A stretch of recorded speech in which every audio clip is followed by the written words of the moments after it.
SmackDown vs. Raw 2005. For me, it's my favourite all-time professional wrestling game. Filled with many great moments such as the Great Season mode, the pay-per-view mode, as well as the unique layout of the home screen. The only problem with it is that the roster was quite bleak back in the day. Very small roster.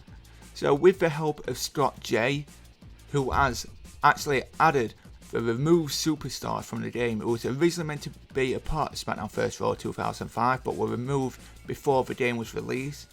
I am going to run through the roster of the removed superstars in SmackDown vs. Raw 2005. So we start this list with WWE Hall of Famer, the British Bulldog.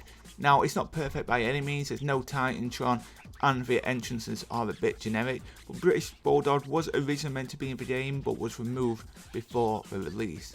So British Bulldog has his pretty cool entrance, or pretty generic entrance, but a pretty cool attire, should I say, and he looks pretty damn good for a 2004 or /2005 model. So British Bulldog originally meant to be in the game. So British Bulldog has just a pretty basic finisher, nothing too extraordinary, it's just a scoop slam, but you know, it's better than nothing, and it's cool to have a British Bulldog in the game. The next in this game, and he actually has his own Titantron, is Big Daddy Cool Kevin Nash. He comes out with a click signal, makes his way to the ring, pretty much just the same model as SmackDown Here Comes the Pain, but at least this one he has his own theme music and he does come out with the original Titantron. It's cool to see Big Daddy Cool in this game. He was removed, but you know, it's the same as his SmackDown Here Comes the Pain attire. He actually comes with two attires, I believe a black and a red, so it's cool to see him in the game nonetheless.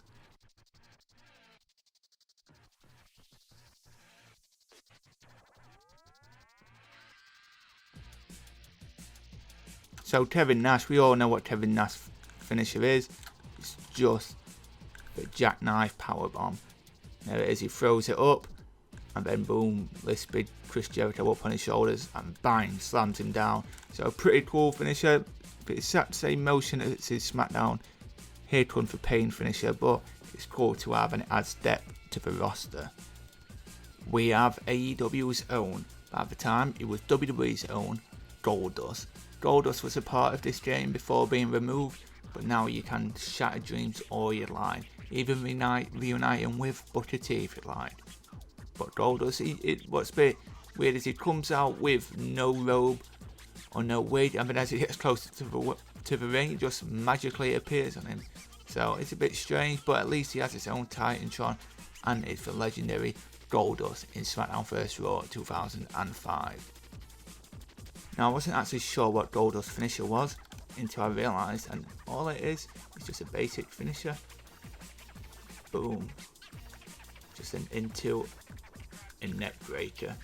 I don't recall that ever being Goldust's finisher, but still, it's still better than nothing, and it's still cool to have Goldust featuring the game despite being removed. Also removed from the game, featuring his own Titantron, is Big Rikishi.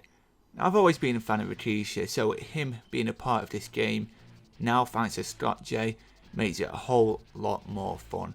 It's a shame he was removed from the game shortly after he was released from the company, but Rikishi now being playable, it adds more depth to the roster, can have more fun. You team him up with Scotty 2 Hottie and you have a too cool reunion.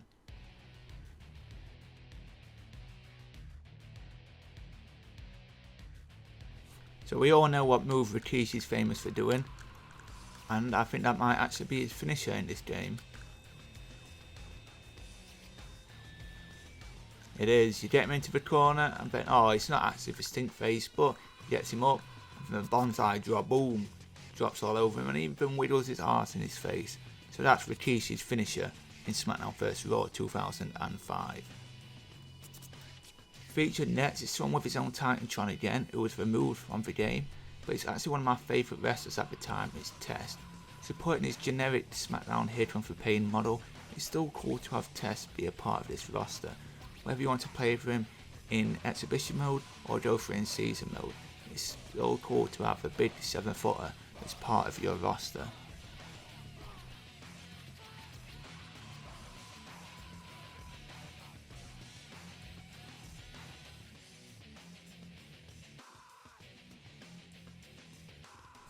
Test finisher is one that he's famous for. No, it's not actually the big boot, surprisingly, but it is, you know, one of Test's most famous signature moves.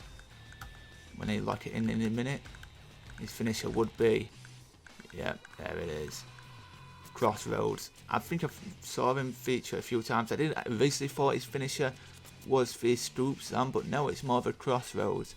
But still a cool thing to have in the game. This one I'm not actually sure why he was removed from the game, but it's the Hurricane. He was actually still with the company at the time, but he gets his signature Hurricane entrance, and then you even see the Titantron. Obviously there's a bit of issues. It says BRET for HITMAN HART, so it seems like they didn't add his game tag into the game, but the Hurricane is still good to have nonetheless. Like I said, I'm actually surprised because he was still with the company at this time. The Hurricane's finisher in this game is nothing less than, it's actually a vertebrator, which I'm actually surprised because the game, he did not have this in real life at the time. It was actually banned from the company, so it's actually surprised that he had a vertebrator as his finisher, but it's a cool move to have in there nonetheless. This one is for all his freaks, holla if you wear him. But Scott Steiner is featured as well in SmackDown First Raw 2005. Again, same model as SmackDown Here Comes the Pain, but having the big freak seal like the part of the game, still pretty damn cool. Comes with his own Titantron and everything, and his model looks pretty damn good. Now, this person will definitely add depth to your SmackDown First Raw 2005 roster. Again, whether it be season mode or whether it be in exhibition, it's still cool to have Freakzilla be a part of this game. Again, just like Goldust, he'll start with nothing on his head, but as he gets closer to the ring, he'll have that hair thing, his head guard, whatever it is, on his head. But, you know, it's still cool to have Scott Steiner be a part of the game, daddy. Scott's moveset pretty basic, pretty similar to his one in SmackDown, Here Comes the Pain, and his finisher is just that, simply just drops him down. But he also has two finishers. As well as that, we also see this camel clutch feature as Scott Steiner's second finisher. So two finishers in the game for Freakzilla. That's pretty damn cool if you ask me. The next legend on this list was originally meant to be in the game, but was removed before release, I believe due to departing from the company shortly before the game was released, but it's Stone Cold Steve Austin, and he comes with two attires. He comes with a signature black trunks, or he comes with blue jeans and a t-shirt. But he's got pretty much the same entrance as SmackDown Here Comes the Pain. He's got no Titantron though, but at least you get the cool entrance, the cool iconic Stone Cold Steve Austin entrance at least. So that's something.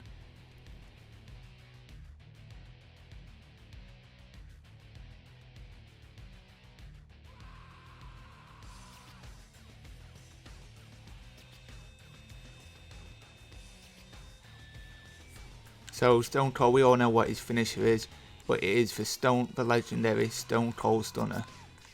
He hits it with a Chavo Guerrero. Again, the same as SmackDown Here Comes the Pain, but Stone Cold Steve Austin, his character model looks just as good as SmackDown Here Comes the Pain, and it completely adds more depth to the SmackDown First Raw roster. The man who started it all. I know he's a part of this game, but I don't think he is actually a part of exhibition. But now, thanks to Scott J, you can play as Vince McMahon. He comes with two attires. One is signature wrestling attire, which is what he's wearing right now, and two, the suit that he's known for wearing. So play as Vince McMahon all you like, beat him up with any people, whoever you want, do whatever you want to Vince McMahon. It's cool as hell to have the option to play as Vince and Kennedy McMahon in exhibition. Vince McMahon's finisher in this game is one that you'd pretty much expect, and it's a Stone Cold Stunner, a move that he's been hit with many times in real life, but what better way for McMahon to win a match than to do it with a Stone Cold Stunner. Now we get into the big boys.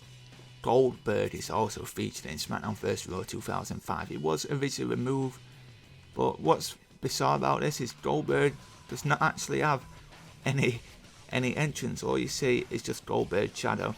That just goes to show how early on Goldberg was removed from the game. And then you see Rowdy Goldberg. Doesn't make any sense. Goldberg flickers in and out between his entrance, and then he appears towards the ring at the end. So that just pretty much goes to show that Goldberg was originally meant to be in the game early on, and then eventually got removed before release. So we all know how fun it is playing as Goldberg in this game. Then I tried to do his finisher then, but he got countered. But we know what Goldberg's finisher is as well. That's right. Here it is. This jackhammer, signature jackhammer. We're going to see it right now. The model, it comes with 2 different attires, but it all stays the same. The jackhammer is his signature finisher. I think he does actually come with 2 different finishers, but for right now, we're going to see the second one, which was actually countered. But it does come with a spear as well, a devastating spear from the corner, pretty much the same as his Smackdown Hitman for Pain model. Goldberg would definitely be great to play with a season mode. And the last person who would have made a hell of a difference in SmackDown First Raw 2005 had it not been released is the Beast Brock Lesnar. Supporting the same model again as SmackDown Hitman for Pain, it comes with 2 attires, black and then another black attire as well. But Brock Lesnar would have certainly been fun to play with in season mode. Having go up against Prime Randy Orton or heel Triple H, it would have made for one fun game. He doesn't support his entrance like SmackDown Hitman for Pain, however, just a signature basic entrance, but he does have his Titantron at least. So Brock Lesnar's character model is pretty sick if you ask me. So we all know what Brock Lesnar's moveset is, pretty much exactly identical to his Smackdown Hitman for Pain. It seemed like it's just a add-on from SmackDown Hitman for Pain, but his finisher, we all know what it is. It's the F5. It comes in 2 different forms for F5. One where it's straight on his shoulders, or for one where we'll see him toss him up in the air just like this, and then hit him with the F5 like that. It's that same as SmackDown Hitman for Pain, but it would have been cool as hell to have played as Brock Lesnar. But now you can, thanks to Scott J. So there you have it. They were all the superstars removed from SmackDown First Raw 2005, but are now playable thanks to Scott J's Definitive Edition, which you can check out on his Patreon. The link is in the description down below. But there you see Vince McMahon, you have British Bulldog, Kevin Nash, Stone Cold, the Hurricane, Rikishi, Goldust, Brock Lesnar, Test, all the legends, get Goldberg, Scott Steiner, many superstars that were removed from the game and now in this Definitive Edition. Maybe you'd like to check it out for yourself. Go over and support him on Patreon. Subscribe now and you get all of this SmackDown First Raw 05, 06, 07. You also get Shut Your Mouth, Just Bring It, SmackDown 2 Know Your Role. Many great Definitive Editions with wrestlers released who was meant to be in the game early on but then got added in later. So thanks to Scott J, you can now play all of them. Maybe you'd like to see me do a season mode. Let me know in the comment section down below if that's something you'd like to see. Until then, thanks for watching. Subscribe if you're feeling generous, and I will catch you guys later.